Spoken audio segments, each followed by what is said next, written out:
Hello everyone, welcome to Punjab success mantra. आज हम discuss करने जा रहे हैं 10 most important questions which are related to your economy और 9 PM सीरीज में हम ये डिस्कस कर रहे हैं। तो डिस्कस करने से पहले हम ये वीकली शेड्यूल आप लोग देख लीजिए। एक बारी करंट अफेयर्स है आपके सुबह 10:15 बजे, ऐसे ही आपका मैथ एंड रीजनिंग से रिलेटेड है 12 बजे, और जीएस क्लासेस है पंजाब एग्जाम्स के लिए आपके 2 बजे, और daily current affair 6 PM series में हम इशू करंट अफेयर इशू एक पर्टिकुलर इन डेप्थ करते हैं, प्लस आपकी डेली 10 MCQ रिवीजन जो हम अभी कर रहे हैं ये है आपके रात को 9 बजे। तो आप लोग ये फॉलो कर सकते हैं for different different subject. First question start करते हैं। हमारा फर्स्ट क्वेश्चन है which of the following is और are correct dimension of food security. तो आपका ये 4th चैप्टर से रिलेटेड है और फूड सिक्योरिटी जो है वो इसका थीम रहेगा। फर्स्ट आपका है availability of food means food production with in the country, food imports and previous year stock stored in the government granaries. Second statement आपकी कहती है accessibility means food is with in reach of every person. Third statement है affordability implies that an individual has enough money to buy sufficient, safe and nutritious food to meet one's dietary needs, या फिर all of the above. तो आपको correct statement यहाँ पे जो है वो बतानी है कि तीनों चारों में से कौन सी है या फिर all of the above are correct. तो फूड सिक्योरिटी को अगर हम ध्यान में रखें तो ये सारी ही स्टेटमेंट्स आपकी करेक्ट है, all of the above is the correct answer.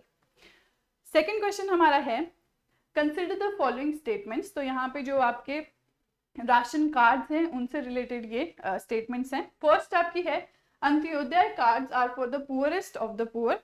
Second है BPL cards are for those below poverty line. Third है आपका APL cards are for those who are above poverty line. तो which of the above is और are correct about the 3 kinds of ration cards. तो यहाँ पे आपका answer है, आप लोग कमेंट सेक्शन में आंसर मार्क कर सकते हैं वीडियो पॉज करके। यहाँ पे आपका आंसर है ए 1, 2 एंड 3। नेक्स्ट आपका है third question which of the following is correct. तो यहाँ पे स्टेटमेंट्स आपको दी है। सबसे पहले है chronic hunger refers to an inadequate quantity and quality of food. Second आपका है seasonal hunger exist when a person is unable to get work for the entire month. Third आपकी है the most devastating famine that occurred in India was famine of Bengal in 1947 which killed 30 lakh people in the province of Bengal, या फिर D all of the above. तो यहाँ पे आपसे correct statement जो है वो पूछा गया है। तो करेक्ट आपको D all of the above लग सकती है, बट यहाँ पे करेक्ट स्टेटमेंट आपकी है ए क्रॉनिक हंगर के बारे में। तो आपकी 2 टाइप की हंगर हमें बताई गई है, क्रॉनिक हंगर और सीजनल हंगर। क्रॉनिक हंगर में क्या है आपका इनएडिक्वेट सप्लाई होती है, जब क्वांटिटी और क्वालिटी दोनों ही ऑफ फूड, तो उसको क्रॉनिक हंगर कहा जाता है। प्लस आपका जो सीजनल हंगर है वहां पे अगर एक इंसान जो है वो अनेबल है कि उसे वर्क नहीं मिल रहा है एंटायर ईयर के लिए, मंथ नहीं, यहाँ पे आएगा आपका ईयर, तो उसे कहते हैं आपका सीजनल हंगर। थर्ड स्टेटमेंट में आपका जो है फेमाइन बंगाल का, ये 1947 में नहीं 1943 में आया था। तो ये बिगेस्ट फेमाइन कहा जाता है अभी का। फेमाइन क्या होता है, जब खाने के लिए फूड सिक्योरिटी नहीं होती तो उसे फेमाइन कहा जाता है। तो यहाँ पे 1943 इज द करेक्ट ऑप्शन। तो करेक्ट आपका ओनली फर्स्ट स्टेटमेंट है। तो यहाँ पे आपको गिवन है क्रॉनिक हंगर क्या होता है, सीजनल हंगर क्या होता है, प्लस आपका फेमाइन ऑफ बंगाल है वो 1943 में आया था। फोर्थ क्वेश्चन है आपका कंसीडर द फॉलोइंग स्टेटमेंट्स। अब ये स्टेटमेंट जो है हमारी पब्लिक डिस्ट्रीब्यूशन सिस्टम जो है उससे रिगार्डिंग है, उसका क्रोनोलॉजिकल एवोल्यूशन कैसे हुआ है उसको हम देखते हैं। फर्स्ट स्टेटमेंट है आपकी in the beginning the coverage of PDS was universal with no discrimination between the poor and non poor. Second statement है in 1997 revamped public distribution system was introduced to provide the benefits of PDS to remote and backward areas. Third statement कहती है under the targeted public distribution system for the first time a differential price policy was adopted for poor and non-poor. तो आपको यहाँ बताना है कौन सी statement जो है इनमें से करेक्ट है। तो डायरेक्टिव यहाँ पे आपका करेक्ट है, कोड्स आपको गिवन है। तो यहाँ पे आपका 3 आपको मेंशन्ड है, एक आपकी है पब्लिक डिस्ट्रीब्यूशन सिस्टम, फिर वो आपका रिवैम्प किया गया, और नेक्स्ट आपका था रिवैम्प्ड पब्लिक डिस्ट्रीब्यूशन सिस्टम, और इसके बाद आपका था टारगेटेड पब्लिक डिस्ट्रीब्यूशन सिस्टम। तो इनके बारे में ये स्टेटमेंट्स करेक्ट है या नहीं ये आप लोगों को बताना है। तो वीडियो पॉज करके आप लोग आंसर कमेंट सेक्शन में मार्क कर सकते हैं। फर्स्ट आपकी जो है वो पीडीएस के बारे में है, बिल्कुल करेक्ट है कि जब ये स्टार्ट हुई थी तो बिल्कुल भी कोई डिस्क्रिमिनेशन नहीं होती थी पुअर और नॉन पुअर पे, ये यूनिवर्सल आपकी डिस्ट्रीब्यूट किए जाते थे। सेकंड आपकी है रिवैम्प्ड पब्लिक डिस्ट्रीब्यूशन सिस्टम, ये आपका 1997 में नहीं 1992 में स्टार्ट हुआ था, इसलिए सेकंड स्टेटमेंट आपकी इनकरेक्ट हो जाती है। अब थर्ड है आपका टारगेटेड पब्लिक डिस्ट्रीब्यूशन सिस्टम के बारे में, तो ये भी बिल्कुल करेक्ट है कि यहाँ पे पहली बार है जो पुअर और नॉन पुअर के बीच में डिफरेंशियल पॉलिसी यानी डिफरेंट पॉलिसी दोनों के लिए बनाई गई थी और सिर्फ पुअर हाउस होल्ड्स थे उनको टारगेट किया गया था पब्लिक डिस्ट्रीब्यूशन सिस्टम के लिए। तो यहाँ पे आपका करेक्ट आपसे पूछा है कि करेक्ट स्टेटमेंट कौन सी है, आपकी है 1 and 3 only, option C is your correct answer. तो यहाँ पे हम जैसे देख रहे हैं कि पीडीएस बिगिनिंग में सब कवर करते थे, नो डिस्क्रिमिनेशन थी, और पीडीएस तक आते आते हमने क्या देखा कि आपकी डिफरेंशियल पॉलिसी यूज की गई। अब ईयर की बात की जाए तो 1992 में आपका रिवैम्प्ड पीडीएस आया जिसमें आपके more than 1700 blocks in the country उनको इंट्रोड्यूस किया गया और उनको ये स्कीम अप्लाई की गई जो कि पहले यूनिवर्सल थी। नेक्स्ट आपका है टीपीडीएस, आपका 1997 में इंट्रोड्यूस हुआ था, तो वहाँ ईयर आपका गलत था। तो यहाँ पे पुअर जो इन ऑल एरियाज कहीं भी जो पुअर रहते हैं उनको ये टारगेट करने के लिए था, इसीलिए इसका नाम टारगेटेड पीडीएस था। तो ये हमारा पीडीएस के बारे में है। नेक्स्ट हम देखते हैं fifth question, consider the following statements. First statement आपकी है buffer stock is the stock of food grains, namely wheat, pulses and rice produced by the government through procured by the government through आपकी FCI, FCI क्या है, Food Corporation of India. Second statement है the farmers are paid a pre-announced price for their crops called issue price. Third statement है the stock helps resolve the problem of shortage of food during adverse weather condition or during the periods of calamity only. तो यहाँ पे विच of the above statement is और are not correct आप लोगों को बताना है, डायरेक्टिव आपका नॉट करेक्ट है। तो कोड्स आपको यहाँ पे गिवन है। तो बफर स्टॉक क्या होता है, फर्स्ट स्टेटमेंट में आपसे सिंपली बफर स्टॉक की डेफिनेशन दी गई है। अब इसमें क्या क्या आपका स्टॉक किया जाता है, व्हीट, पल्सेस, राइस, तो क्या तीनों स्टॉक किए जाते हैं? नहीं, इसमें व्हीट और राइस ही किया जाता है, पल्सेस नहीं किया जाता, इसलिए फर्स्ट स्टेटमेंट आपकी इनकरेक्ट है। सेकंड आपकी स्टेटमेंट कहती है कि फार्मर्स को एक प्री अनाउंस्ड प्राइस दिया जाता है जिसे इशू प्राइस कहते हैं। तो इसे इशू प्राइस नहीं मिनिमम सपोर्ट प्राइस कहते हैं, जो कि काफी न्यूज में भी है। कौन मिनिमम सपोर्ट प्राइस आपके डिसाइड करता है, ये क्वेश्चन भी आपको इंपॉर्टेंट है पता होना। तो सेकंड भी आपका इनकरेक्ट है। थर्ड है आपका कि जो ये स्टॉक है ये सिर्फ क्या करता है, जो प्रॉब्लम्स आपकी वेदर कंडीशन से रिलेटेड आती है या फिर कैलेमिटी जैसे ड्रॉट आ गया, फ्लड आ गया, तो सिर्फ उसे एड्रेस करता है। तो ये नहीं है, ये आपका क्या है, इनकरेक्ट है। तो आप यहाँ पे आपसे नॉट करेक्ट पूछा गया है, तो ऑप्शन ए जो है 1, 2 and 3 आर नॉट करेक्ट, तीनों ही करेक्ट नहीं है स्टेटमेंट्स। तो बफर स्टॉक के बारे में हमने देखा कि व्हीट और राइस ही प्रोक्योर करती है गवर्नमेंट, पल्सेस नहीं करती। सेकंड हमने देखा कि जो प्री अनाउंस्ड प्राइस है वो आपका होता है मिनिमम सपोर्ट प्राइस। अब ये जिस प्राइस पे गवर्नमेंट आगे बांटती है उसको कहते हैं इशू प्राइस, ठीक है।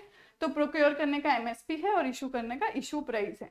अब यहाँ पे फूड ग्रेन जो है वो बांटती है, डिस्ट्रीब्यूट करती है गवर्नमेंट डेफिसिट एरियाज में और poorer strata of the society में, प्लस कहीं पे भी आपकी problem of shortage of food हो एडवर्स वेदर कंडीशंस की वजह से या फिर आपकी किसी पीरियड्स ऑफ कैलेमिटी के टाइम पे। तो ये सारी चीजें हैं, वहां पे स्टेटमेंट में ओनली लिखा गया था इसलिए वो इनकरेक्ट थी। तो नेक्स्ट देखते हैं क्वेश्चन नंबर 6। यहाँ पे आपका दिया गया है फर्स्ट कॉलम में match the following type question है। फर्स्ट कॉलम में आपकी स्कीम्स गिवन है, सेकंड कॉलम में है टारगेट ग्रुप कि कौन से ग्रुप को, पर्टिकुलर ग्रुप को ये टारगेट करते थे। तो फर्स्ट में आपकी है पीडीएस, आरपीडीएस, टीपीडीएस या फिर एनएफएसए, और यहाँ पे आपको दिया है universal, priority house hold, backward blocks, poor, non poor, BPL और एपीएल। तो यहाँ पे आपको मैच करना है। तो अगर एक भी आपको पता है इसमें कि पीडीएस जो है वो यूनिवर्सल था, जैसे कि अभी पिछले क्वेश्चन में भी हमने देखा है, तो आप ए का 1 से बाकी सारे ऑप्शंस को एलिमिनेट कर सकते हैं। यहाँ पे आंसर है आपका बी ऑप्शन। तो ए का आपका है यूनिवर्सल, बी का है आपका बैकवर्ड ब्लॉक्स, जैसे हमने रिवैम्ड पीडीएस में देखा था। थर्ड आपका है टारगेटेड पीडीएस, वो है आपका poor and non poor, BPL and APL. और नेशनल फूड सिक्योरिटी एक्ट जो कि 2013 में आपका आया था, उसका आंसर है आपका प्रायोरिटी हाउसहोल्ड्स को ये दिया जाता है। तो यहाँ पे आंसर आपका बी हम डिस्कस कर चुके हैं। नेक्स्ट आपका है 7th question, consider the following about Antyodaya Anna Yojana. तो फर्स्ट स्टेटमेंट आपकी है it was launched in December 2010। Second है under the scheme 1 crore of the poorest among the BPL families covered under the TPDS were identified. Third है poor families were identified by respective state rural development departments through a BPL survey. तो यहाँ पे आपको incorrect पूछा है, कौन सी statement आपकी incorrect है। तो तीनों में से अगर हम देखेंगे तो ये स्कीम काफ़ी पुरानी है और 2010 और इसकी लॉन्च डेट में है काफ़ी फर्क है ईयर में। तो अगर आपको रफली आइडिया भी हो तो ये सॉल्व किया जा सकता है। ये 2000 में आपकी लॉन्च हुई थी और आपकी एनसीईआरटी में क्लियरली मेंशन्ड है। तो यहाँ पे बाकी दोनों स्टेटमेंट्स आपकी करेक्ट है, फर्स्ट आपकी इनकरेक्ट है। आपसे इनकरेक्ट पूछा गया है इसलिए आपका आंसर है डी ओनली 1। तो यहाँ पे इस स्टेटमेंट के बारे, इस योजना के बारे में हम देख रहे हैं कि दिसंबर 2000 में इसे लॉन्च किया गया था। और अब इसमें क्या होता है, आपका 25 kg ऑफ फूड ग्रेन्स है वो अवेलेबल कराया गया था हर एलिजिबल फैमिली को हाईली सब्सिडाइज्ड रेट में of 2 rupees per KG for wheat and 3 rupees per KG for rice. ठीक है, तो अब ये चेंज होता रहता है विद टाइम, बट उस टाइम पे ये इतना था। तो नेक्स्ट 8 क्वेश्चन हमारा पूछता है who fixes the minimum support price for crops. तो यहाँ पे पूछा है कौन फिक्स करता है। ए आपका है cabinet committee on economic affairs, B है पार्लियामेंट, सी है commission of for agricultural cost and prices, D है नीति आयोग। तो यहाँ पे फिक्स कौन करता है आपका आंसर है A cabinet committee on economic affairs fix करता है on the recommendation of commission of agriculture cost and prices. तो आंसर यहाँ पे ए। तो कौन फिक्स करता है आपका cabinet committee on economic affairs. तो नेक्स्ट क्वेश्चन देखते हैं 9th है आपका consider the following statements. First statement है the commission for agricultural cost and prices recommends MSPs for 22 mandated crops and fair and remunerative prices for wheat। तो ये आपका current से रिलेटेड है कि MSP का अभी क्या स्टेटस है एट प्रेजेंट। सेकेंड स्टेटमेंट आपको कहती है CACP is an attached office of the ministry of agriculture and farmer welfare. Third statement है the mandated crop include 14 crops of kharif season, 6 crop of rabi season and 2 other commercial crops. Which of the above given statement is और correct आपसे पूछा गया है। तो यहाँ पे ये जो आपकी MSP से रिलेटेड करंट का पार्ट है वो इस क्वेश्चन में इंक्लूडेड है। पीछे जो है वो हमने स्टैटिक पोर्शन किया था कि MSP को कौन सी कमेटी है रेकमेंड करती है, कौन सी कमेटी फिक्स करती है। तो यहाँ पे आपको दिया गया है फर्स्ट स्टेटमेंट में कि फेयर एंड रेम्यूनरेटिव प्राइस है वो व्हीट के लिए फिक्स होता है, बट व्हीट के लिए नहीं, वो शुगर केन के लिए फिक्स होता है, इसीलिए फर्स्ट स्टेटमेंट आपकी गलत है। सेकेंड स्टेटमेंट बिल्कुल सही है, आपकी ministry of agriculture and farmers welfare के अंडर आपका ये कमेटी फॉल करती है। और 14 क्रॉप्स जो है खरीफ सीजन के हैं, 6 क्रॉप्स राबी सीजन के हैं और 2 कमर्शियल क्रॉप। तो I hope kharif rabi zaid seasons क्या हैं इसके डिफरेंसेस आपको पता होंगे और कौन से सीजन में कौन सी आपकी वैरायटी ऑफ क्रॉप्स उगती हैं ये भी पता होना इंपॉर्टेंट है। मैच द फॉलोइंग में आ जाता है और हमने ये क्वेश्चन किया भी है। तो यहाँ पे करेक्ट आपको पूछा था, तो 2 and 3 option D is correct. तो यहाँ पे बस शुगर केन के लिए है ये आपका FRP, जो कि शुगर मिल्स जो है ये मिनिमम प्राइस है जो शुगर मिल्स को पे करना होता है शुगर केन फार्मर्स को। तो यहाँ पे नेक्स्ट क्वेश्चन हमारा 10th है the society which facilitated setting up of grain banks in different region is A Amul, B academy of development science Maharashtra, C mother dairy या फिर D none of the above.